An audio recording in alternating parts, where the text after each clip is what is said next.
What's going on, guys? I'm in the last hours of the beta here. Luckily, I got a couple days off of work, so I actually got to enjoy it. The big thing that I wanted to talk about right now is your base placement, because I did just get eaten by the worm last night, and I noticed something. Is my first time. I was really trying to not get eaten by the worm all through the beta, but got eaten by the worm twice yesterday. It's a little harder to avoid the worm whenever you start trying to get spice and some other higher tier materials than it sounds or looks. I noticed one big thing, which is my bad, but first and foremost, use these respawn beacons, because if your respawn is set to your bike and you get eaten by the worm on your bike, let's say like I'm gonna put my respawn beacon here in my garage now, because I'd never set one in my base. I don't know if it's a bug that you don't respawn at your base. I was on my bike, respawn points on the bike, got eaten on that, and then I'm up here. Only place I could respawn was at a couple of checkpoints down here.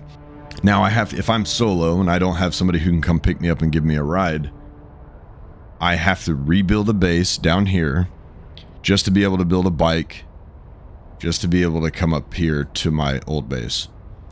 In the beta, that was a bigger deal because obviously there's a limited time to play. It might not be that big of a deal. You know, you lose a couple hours with that happening, which sucks, but you know, you got plenty of time to play once the game's out. Just place your respawn beacon in your base. I don't know if it's a bug that'll be fixed, that I couldn't just respawn at my base, but just do it. Don't fall victim to it like I did. The other big thing is base placement. As far as moving into mid-game, I noticed getting eaten by the worm was more painful if you can't just immediately get back to your base and restock up on supplies. So the couple big things that you want to have like in the early game to mid-game kind of transition are the micro sandwich fabric, iron, and advanced components, complex machinery, sorry. You want to find a spot that has all of those. Maybe some copper too. So the spot that I have is, and I'll show you why real quick before I show you kind of the area. Let's say I just died, I come back to my base and I want to refabricate gear real quick to get back out there. Let's say I got eaten by the worm. You're trying to loot the crashed ships, which have spice and some other cool materials. So I want to remake my power pack. You need particle capacitors, iron ingots, right? I want to remake heal kits. You need micro sandwich fabric, plant fiber, that's everywhere, easy to get.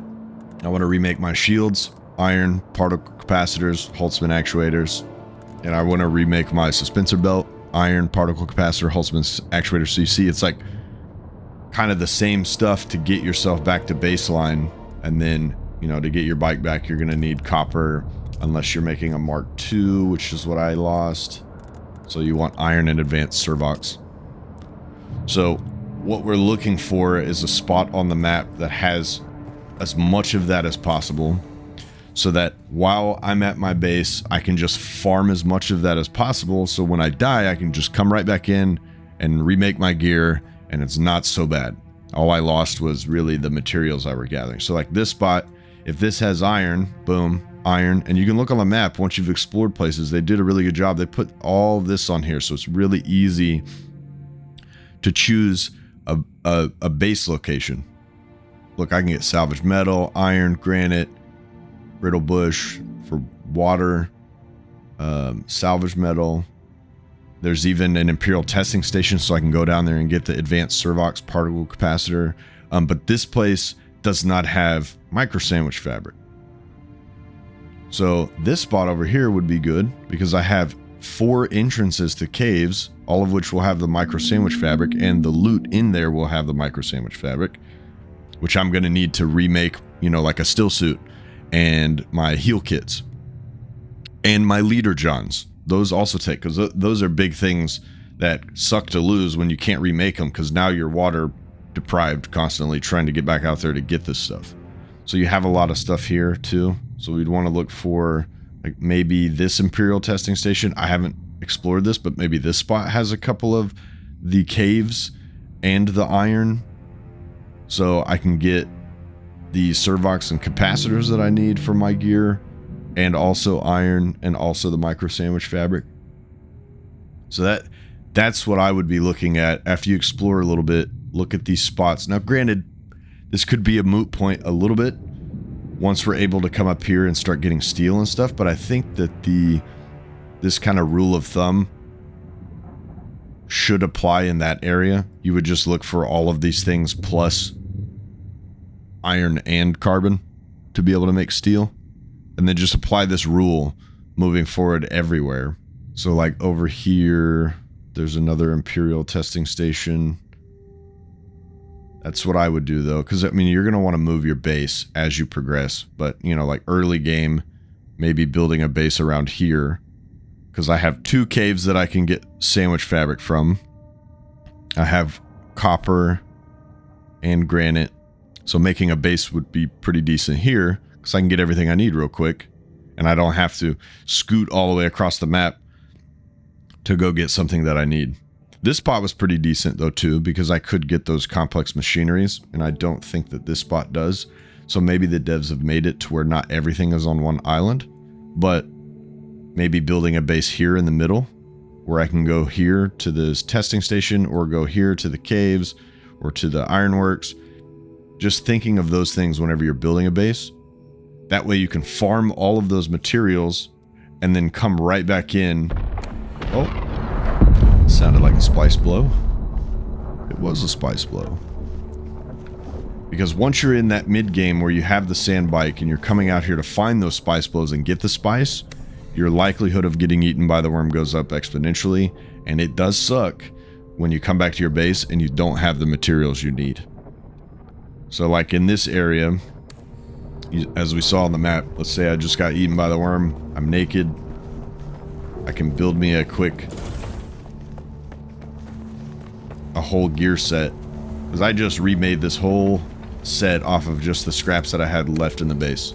And that's what made me think about this, like, man, I should have farmed all the stuff that I needed, so if I did get eaten, because I don't have all the materials to build a bike right now.